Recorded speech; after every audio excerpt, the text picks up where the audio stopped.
Assalamualaikum warahmatullahi wabarakatuh. Saya akan menerangi di bab 1. Mengenal Allah sebagai Tuhan yang Maha Esa. A. Keniscayaan mengimani keberadaan pencipta alam semesta. Sesungguhnya di dalam Islam, kepercayaan kepada pencipta alam semesta dipahami sebagai fitrah manusia. Sejak alam arwah, Allah telah mempertanyakan kepada roh manusia tentang keilahian dirinya kepada manusia. Allah berfirman di surat Al-A'raf ayat 172. أعوذ بالله من الشيطان الرجيم بسم الله الرحمن الرحيم وإذ أخذ ربك من بني آدم من ظهورهم ذريتهم وأشهدهم على أنفسهم ألست بربكم قالوا بلى شهدنا أن تقولوا يوم القيامة إنا كنا عن هذا غافلين, yang artinya, dan ingatlah ketika Tuhanmu mengeluarkan keturunan anak-anak Adam dari sulbi mereka, dan Allah mengambil kesaksian terhadap jiwa mereka seraya berfirman, bukankah aku ini Tuhanmu? Mereka menjawab, betul, engkau Tuhan kami. Kami menjadi saksi. Kami lakukan yang demikian itu agar di hari kiamat kamu tidak mengatakan, sesungguhnya kami Bani Adam adalah orang-orang yang lengah terhadap ini, keesaan Tuhan. Nah, karena itu pada dasarnya manusia, kita diciptakan sebagai seorang yang bertauhid, menyerahkan diri kepada Allah Subhanahu wa taala. Namun ketika mereka dilahirkan ke dunia dan ruh yang materi bersatu dengan ruh materi.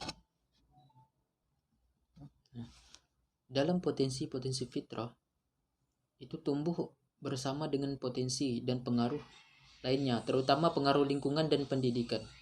Nabi SAW bersabda, kullu mauludi yuladu 'alal fitrah fa'abawahu yuhawidanihi au yunassiranihi au yumajjisanihi, yang artinya setiap anak dilahirkan dalam keadaan fitrah, tetapi kedua orang tuanya lah yang membentuknya atau merubahnya menjadi Yahudi, Nasrani, atau Majusi. Nah, jadi berdasarkan sabda Rasulullah SAW tadi, kita ini manusia sebenarnya dilahirkan dalam keadaan yang tidak tahu apa-apa. Kita tidak tahu siapa yang menciptakan alam semesta ini dan beserta isinya ini kan. Nah, jadi di sini itu yang berperan itu adalah kedua orang tua kita, kedua orang tua. Nah, kedua orang tua inilah yang akan mendidik atau mengajarkan anaknya untuk mengenal siapa itu pencipta alam semesta ini. Contohnya, orang tua kita menyekolahkan kita untuk belajar, dididik di sekolah supaya mengetahui, belajar untuk mengetahui siapa pencipta alam semesta ini. Contohnya kan ada di sekolah ada belajar agama Islam. Nah, disitulah caranya untuk mengenalkan siapa pencipta alam semesta ini. Baiklah, selanjutnya yaitu poin yang kedua, yaitu keniscayaan beriman dan bertauhid. Menurut bahasa, iman artinya percaya. Oleh sebab itu, setiap ajaran Islam yang berhubungan dengan kepercayaan disebut dengan iman. Dengan demikian, iman mengambil pusat kesadarannya dari dalam hati manusia itu sendiri. Para ulama memberikan terminologi iman dengan beragam istilah. Inilah kerangka dasar iman yang disepakati ahli sunnah wal jamaah. Yang pertama yaitu al-iqrar atau mengikrarkan dengan lisan, berarti mengucapkan dua kalimat syahadat, yaitu asyhadu an la ilaha illallah wa asyhadu anna muhammadar rasulullah, yang artinya aku bersaksi tiada Tuhan yang patut disembah selain Allah, dan aku bersaksi bahwa Nabi Muhammad adalah utusan Allah. Nah, syahadat ini memiliki beberapa syarat, yaitu ada 7 syarat. Di antaranya adalah yang pertama yaitu ilmu, yaitu mengetahui dan memahami maksud dari syahadat tersebut. Nah, yang kedua yaitu yakin, meyakini dengan sesungguhnya tanpa sedikit pun keraguan atas apa yang diikrarkannya. Yang ketiga yaitu menerima, yaitu menerima kandungan dan konsekuensi dari syahadat tersebut, yaitu hanya menyembah Allah semata dan meninggalkan semua ibadah kepada selainnya. Yang keempat yaitu tunduk dan patuh, yaitu tunduk dan patuh terhadap kandungan dari makna syahadat tauhid tersebut. Yang kelima yaitu jujur. Jujur yaitu mengucapkan syahadat tauhid dengan hati yang tulus dan membenarkannya. Yang keenam yaitu ikhlas. Nah, ikhlas itu membersihkan amal hati,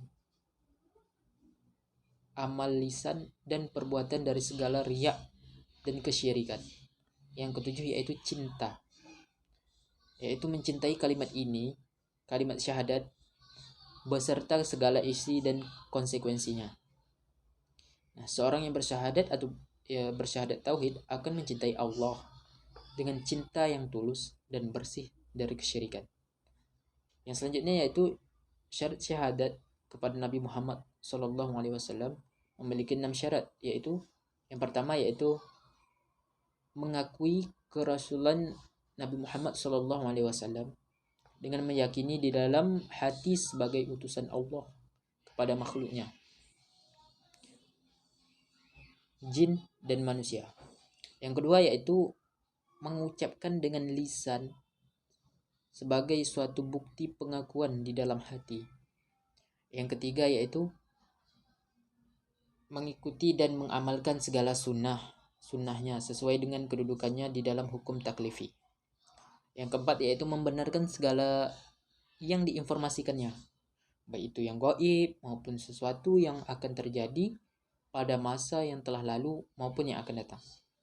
Nah, yang kelima yaitu mencintainya melebihi cinta kepada diri sendiri, keluarga, harta, dan seluruh makhluknya.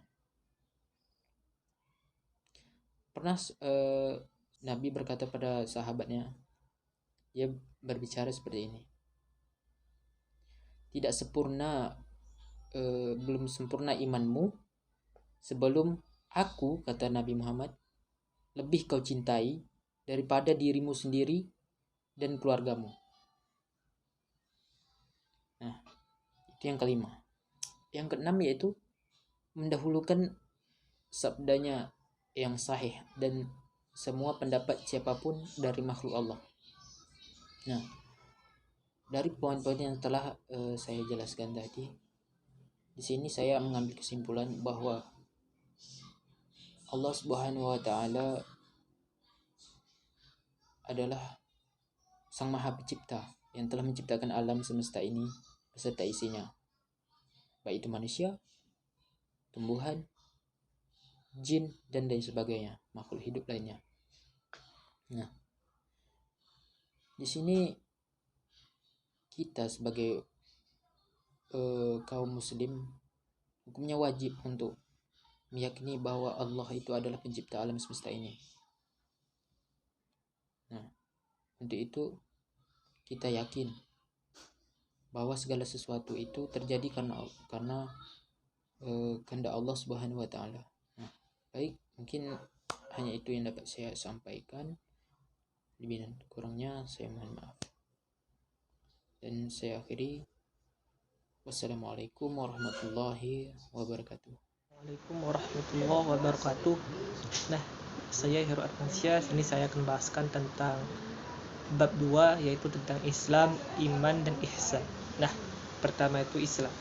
Nah, Islam itu yang mana kita ketahui itu Islam itu adalah agama yang dibawakan oleh Nabi kita Nabi Muhammad SAW yang turunkan pada Nabi Muhammad dari Allah gitu kan. Islam itu adalah artinya keselamatan.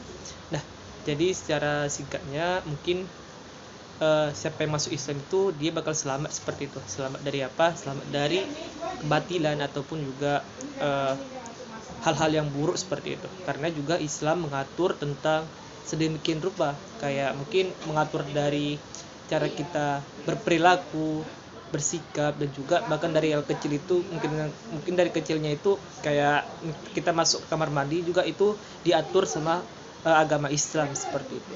Nah, jadi juga Islam ini juga nyatakan bahwasanya di sini kita untuk menyembah Allah gitu kan, sesuai dengan apa yang diperintahkan sama Allah gitu, yaitu syahadatain, yang artinya asyhadu alla ilaha illallah wa asyhadu anna muhammadan rasulullah.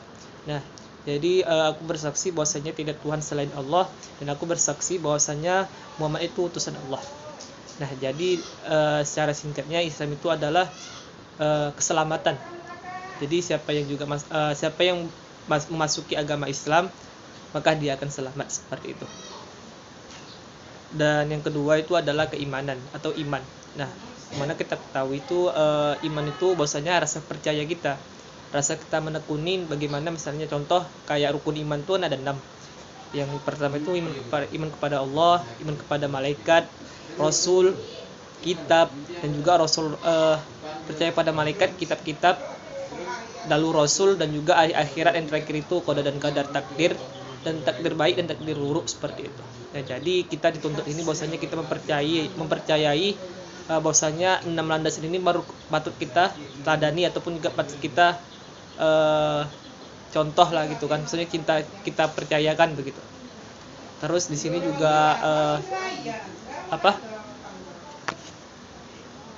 di sini juga dibilang dalam Al-Qur'an surah Al-Anfal ayat 2-3, yaitu innamal mu'minuna allazina idza dzukirallahu wajilat qulubuhum wa idza tuliyat 'alaihim ayatuhu zadat imanan wa 'ala rabbihim yatawakkalun.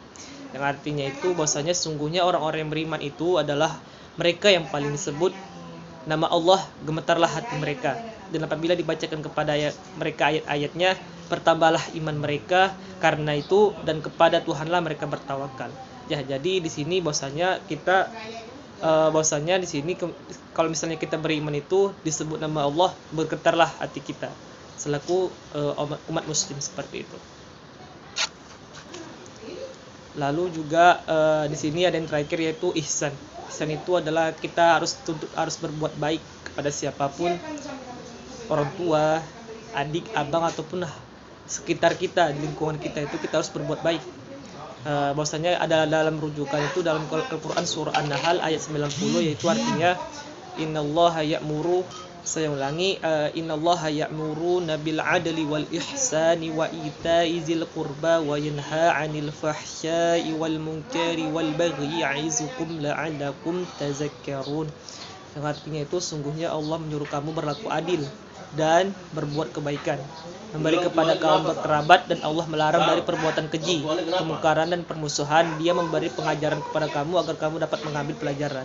Nah, jadi bahwasanya kita sebagai seorang muslim itu tentu harus memenuhi harus meyakini bahwasanya 3 itu penting dalam kehidupan kita dan berlandaskan agama Islam seperti itu.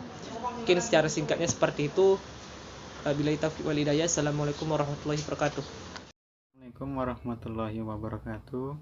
Perkenalkan, nama saya Rafli Sandiga Hussein, NIM 51911222015 dari mata kuliah Agama Islam kelas PTO.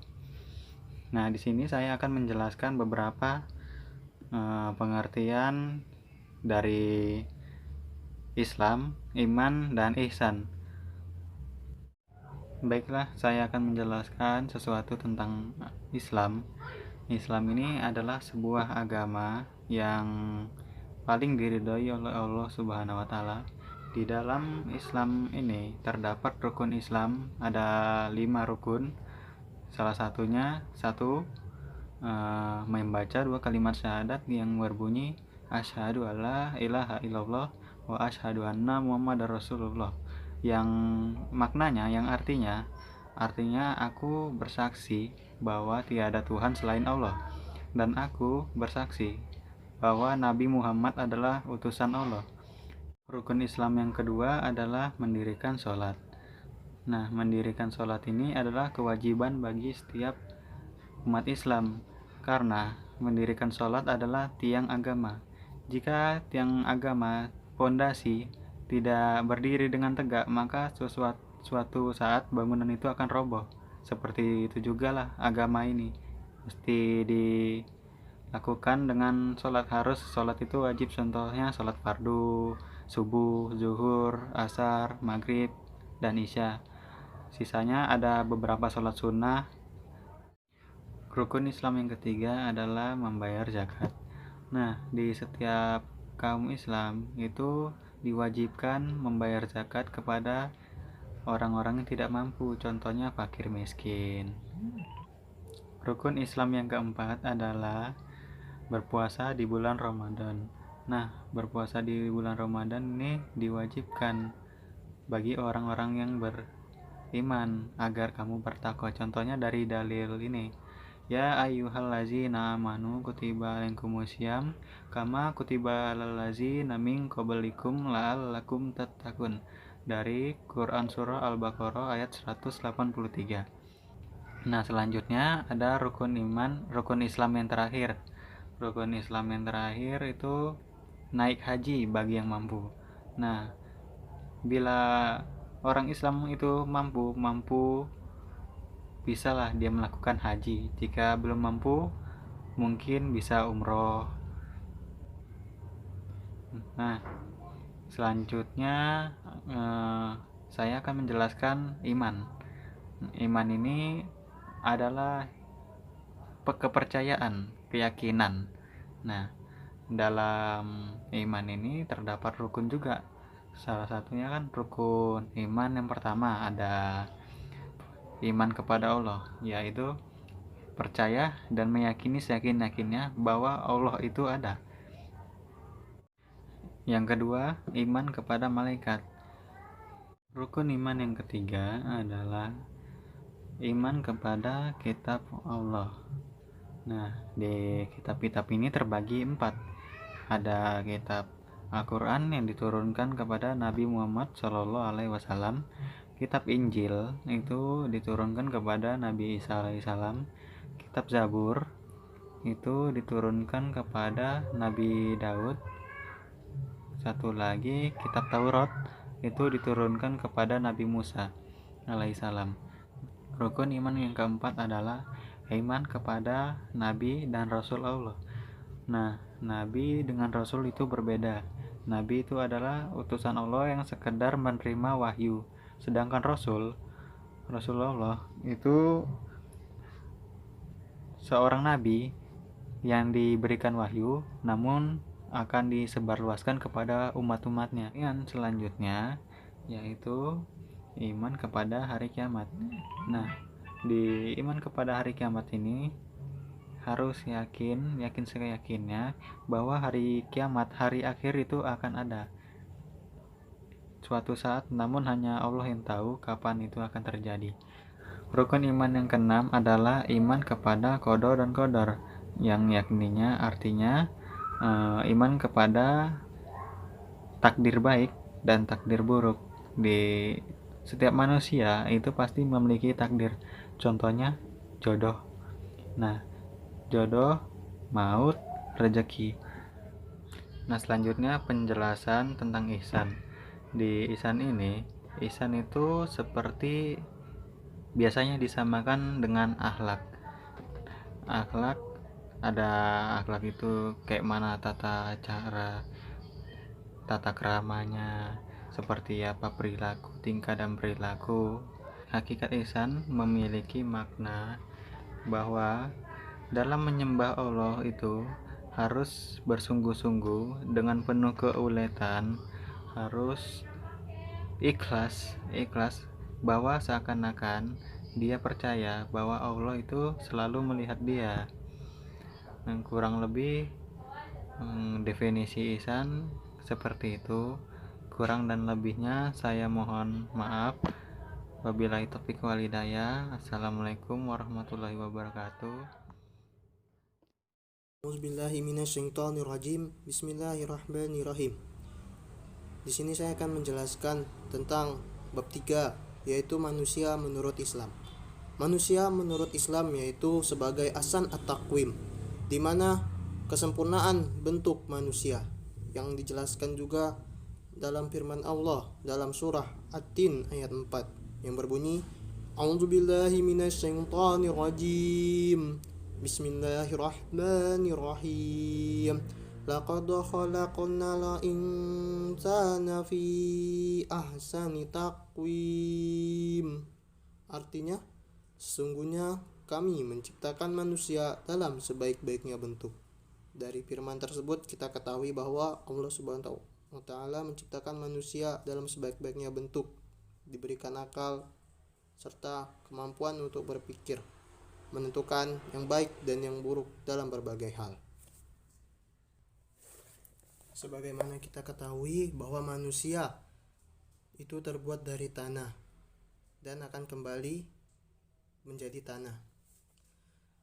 Pernyataan tersebut juga Allah muat dalam surah Al-Hijr ayat 28 sampai 29 yang berbunyi, A'udzubillahi minasyaitonirrajim. Bismillahirrahmanirrahim. Wa iza qala rabbuka lil malaikati inni khaliqum sasaram min salsalim min hama'im masnun. Fa idza sawaituhu wa nafaqtu fihi min ruhi faqa'u lahu sajidin.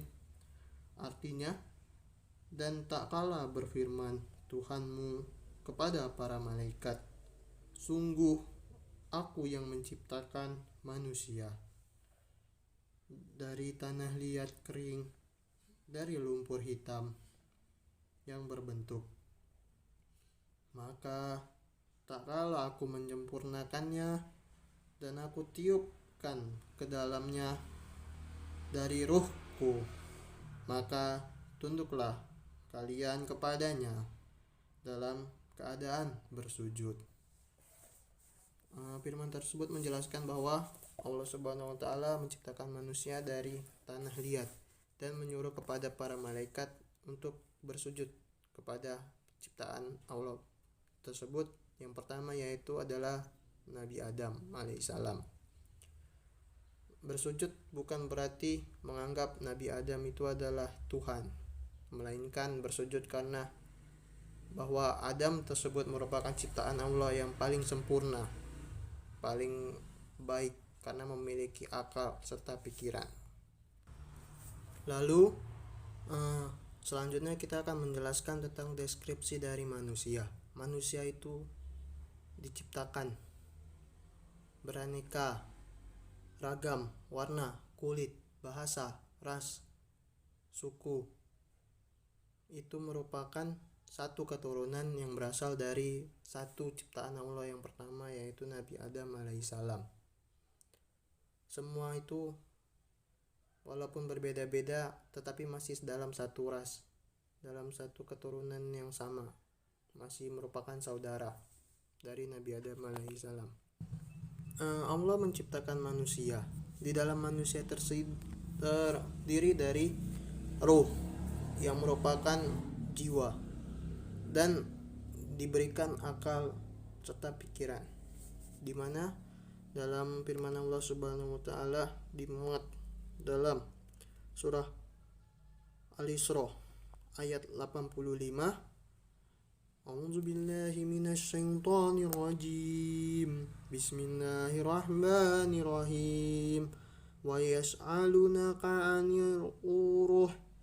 Qulir ruhu min amri rabbi wa ma utitum minal ilmi illa qalil. Artinya, dan mereka bertanya kepadamu tentang ruh. Katakanlah, ruh itu termasuk urusan Tuhan, dan tidaklah kamu diberi pengetahuan melainkan sedikit. Seperti yang dijelaskan sebelumnya, bahwa manusia itu adalah yang diciptakan dari tanah, lalu dibentuk dengan sedemikian rupa oleh Allah, dan ditiupkan oleh Allah sebuah ruh, maka jadilah manusia. Manusia yang pertama adalah Nabi Adam. Di dalam tubuh manusia sendiri ada tadi yang pertama jiwa atau ruh, yang kedua diberikan akal, pikiran, serta hati. Lalu juga ada hawa nafsu, di mana hanya pada manusia ada akal, pikiran, serta hawa nafsu. Lalu apa itu hawa nafsu?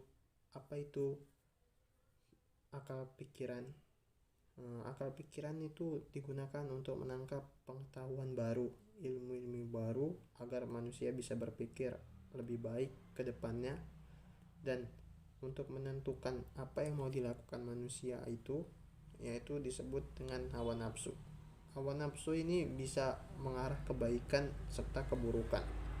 Allah Subhanahu wa taala berfirman pada surat Asy-Syam ayat 7 sampai 8. A'udzubillahi minasyaitonir rajim. Bismillahirrahmanirrahim.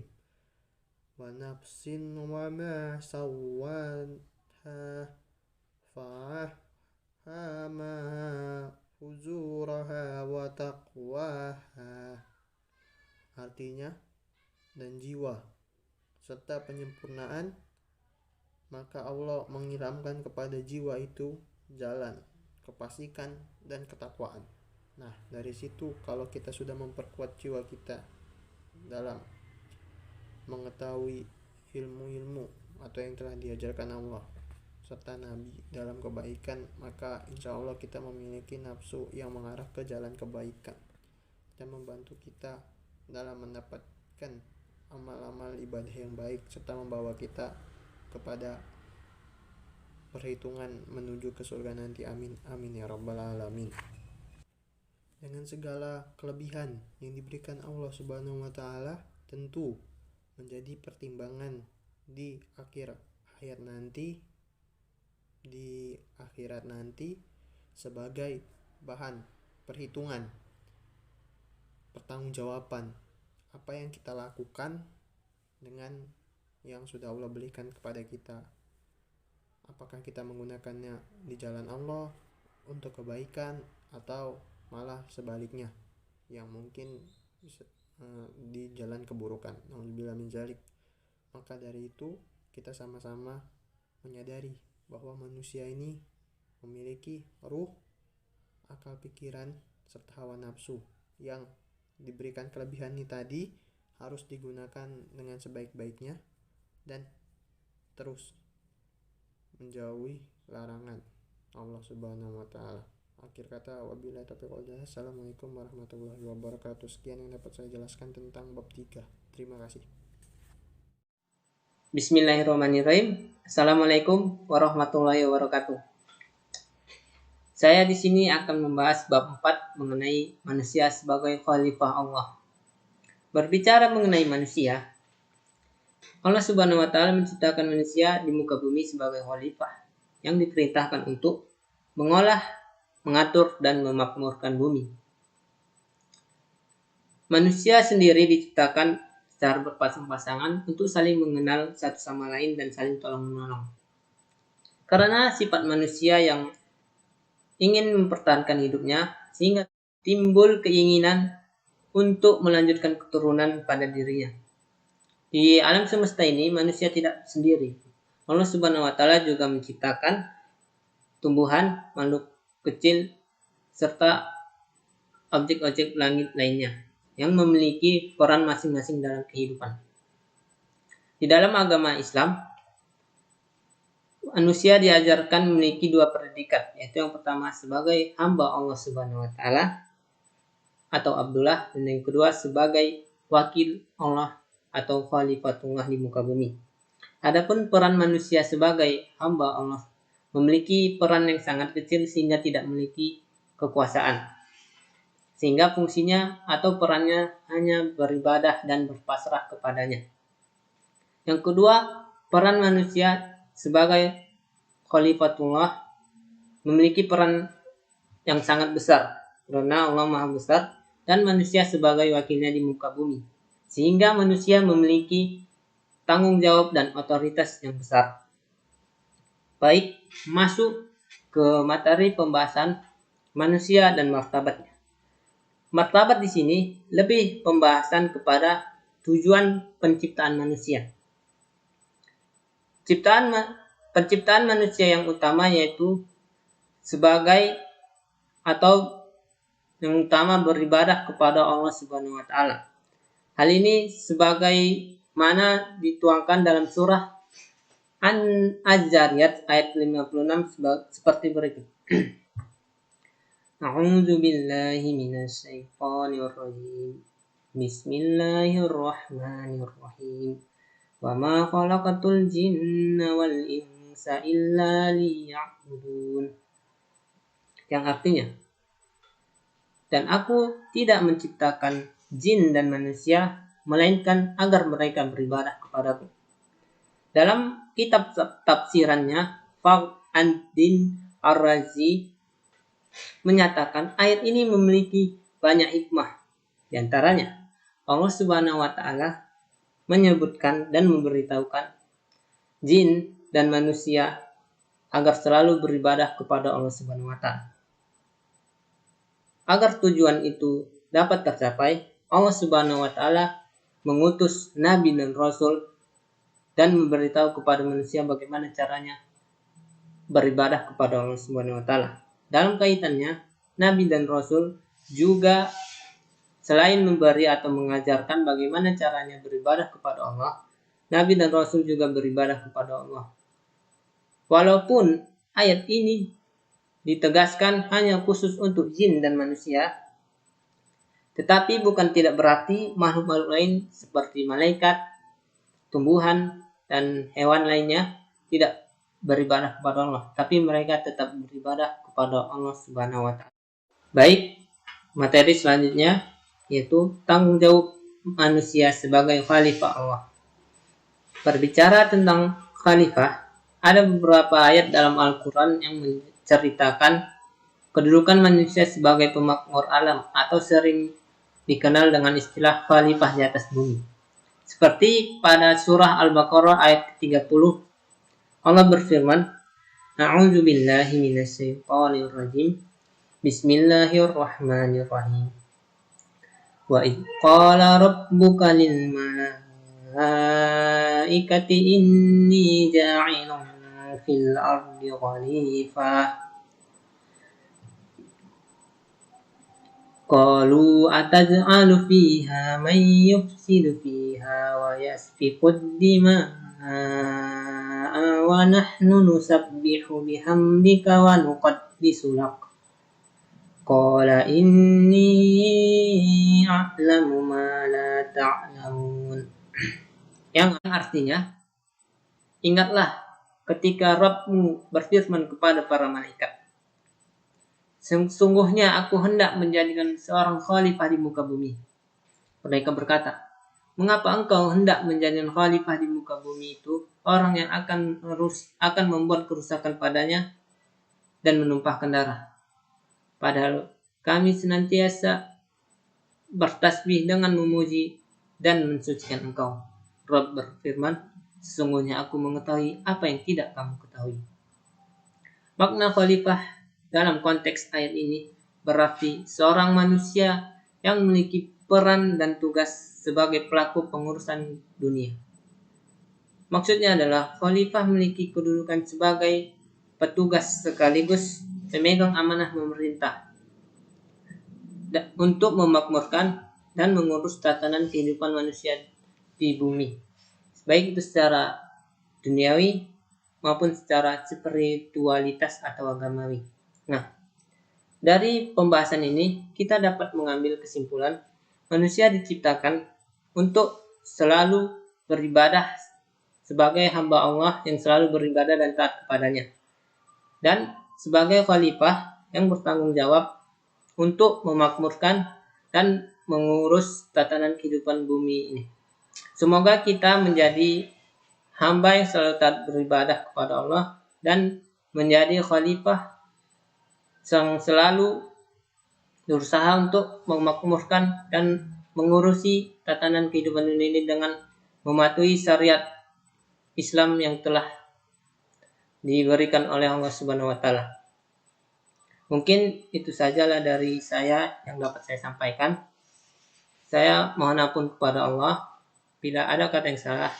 Saya minta maaf. Wabillahi taufik wal hidayah. Wassalamualaikum warahmatullahi wabarakatuh. Assalamualaikum warahmatullahi wabarakatuh. Perkenalkan, nama saya Dava Fikrian FG, NIM 5193122002. Saya dari Prodi Pendidikan Teknik Otomotif Fakultas Teknik. Sini saya akan menyampaikan bab 5, yakni hukum dan Islam. A. Menumbuhkan kesadaran hukum untuk mentaati hukum Allah. Yang pertama, konsep hukum Islam. Ada beberapa dari konsep hukum Islam. Yang pertama, kedudukan hukum Islam. Sesungguhnya ketentuan dari hukum bagi manusia disyariatkan Allah untuk mengatur tata kehidupan mereka, baik dalam masalah duniawi maupun akhirat. Dengan mengikuti hukum tersebut, manusia akan memperoleh ketentraman dan kebahagiaan dalam hidup. Dalam firman Allah yang berbunyi di dalam surah An-Nisa ayat 105 yang berbunyi, A'udzubillahi minasyaitonirrajim, Bismillahirrahmanirrahim. Inna anzalna ilaikal kitaba bil haqqi litahkumu bainan nasi bima arakallah wa la takun lil khainina khasima. Yang artinya, sesungguhnya kami telah menurunkan kitab kepadamu dengan membawa kebenaran, supaya kamu dapat mendapatkan hukum pada manusia dengan apa yang telah Allah wahyukan kepadamu. Yang kedua, B. Ciri khas syariat Islam. Ada beberapa dari ciri khas syariat Islam, yakni yang pertama, bersifat menyeluruh. Bersifat menyeluruh. Di antara karakter hukum Islam yang terpenting adalah bersifat menyeluruh dan tidak bisa dipisah-pisahkan. Dalam hal ini tercantum pada firman Allah pada surah Al-Baqarah ayat 85 yang berbunyi, Innal ladzina yakfuruna billahi wa rusulihi wa yuriduna ayyufarriqu bainallahi wa rusulihi wa yaquluna nu'minu bi ba'din wa nakfuru bi ba'din wa yuriduna ayattakhidhu baina dzalika sabila. Yang artinya, sesungguhnya orang-orang yang kafir kepada Allah dan Rasul-Rasulnya dan bermaksud memperbedakan antara keimanan kepada Allah dan Rasul-Rasulnya dengan mengatakan kami beriman kepada yang sebahagian dan kami bersifat kafir terhadap sebagian yang lain, serta bermaksud dengan perkataan itu mengambil jalan tengah di antara yang demikian, yakni iman atau kafir. Yang kedua membentuk adab dan akhlak yang baik. Yang ketiga, ada merasa di dalam pengawasan Allah. Yang keempat, ada sesuai setiap waktu dan tempat. Kemudian C. Tujuan hukum Islam. Pada dasarnya, tujuan syariat dalam mensyariatkan ketentuan-ketentuan hukum pada mukallaf atau orang yang dibebani hukum adalah untuk mewujudkan kebaikan bagi kehidupan mereka, baik melalui ketentuan-ketentuan yang daruri, haji, ataupun tasini. Yang kedua ada sumber-sumber dan dalil-dalil hukum Islam. Sumber hukum Islam yang disepakati oleh jumhur ahli fikih ada dua, yaitu Al-Quran dan Sunnah atau hadis. Sementara itu dalil hukum yang tidak diperselisihkan ada 4. Yang pertama ada Al-Quran, yang kedua Sunnah, yang ketiga ijma, dan yang keempat qiyas. Yang pertama ada Al-Quran. Al-Quran ialah kitab suci dari Tuhan yang Al-Quran ialah kitab suci dari Tuhan Yang Maha Esa yang diturunkan kepada Nabi Muhammad SAW dengan perantara malaikat Jibril alaihissalam dan dituliskan di dalam mushaf. Dimulai dari surat Al-Fatihah dan diakhiri dengan surat An-Nas. Dan apabila dibaca mendapatkan pahala. Yang kedua ada sunnah Rasulullah SAW. Sunnah ialah setiap yang diriwayatkan dan dari Rasulullah SAW berupa kata-kata, perbuatan, atau pengakuan. Dari pengertian ini kita dapat mengetahui bahwa sunnah Rasul dibagi menjadi 3, yaitu sunnah qauliyah, sunnah fi'liyah, dan sunnah taqririyah. Dari segi banyak sedikitnya orang yang meriwayatkan hadis atau sunnah dibagi menjadi 3, yaitu yang pertama hadis mutawatir, 2 hadis masyhur, 3 hadis ahad.